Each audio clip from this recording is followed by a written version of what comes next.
कोयना धरणामध्ये फक्त 20 दिवस पुरेल इतकाच पाणीसाठा आता शिल्लक राहिलाय। प्रथमच धरणामधून जून महिन्याच्या शेवटच्या आठवड्यामध्ये 6.92 टीएमसी इतका पाणीसाठा आहे। 105 टीएमसी क्षमता असलेल्या कोयना धरणातून दररोज राज्याला 2200 मेगावॅट वीज वितरित केली जाते। 25 जून अखेर कोयना धरण पाणलोट क्षेत्रामध्ये अजूनही अपेक्षित असा पाऊस झाला नसल्याने परिस्थिती आता गंभीर झाली आहे आणि याचा थेट फटका हा वीज निर्मिती आणि 11 जलसिंचन योजना आणि 312 गावातल्या पिण्याच्या पाणी पुरवठा योजनेवर होणार आहे।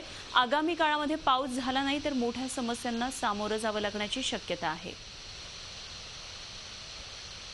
पाण्याचे जे नियोजन आहे ते पश्चिमेकडे वीज निर्मितीसाठी दिवसा 5.01 दलघमी म्हणजेच 0.18 टीएमसी पाणी लागते। तसेच पूर्वेकडे सिंचनासाठी 3.53 दलघमी म्हणजे 0.12 टीएमसी पाणी म्हणजे दररोज वापर होत आहे।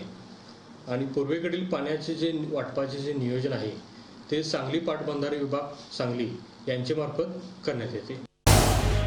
झी 24 तास रहा एक पाऊल पुढे।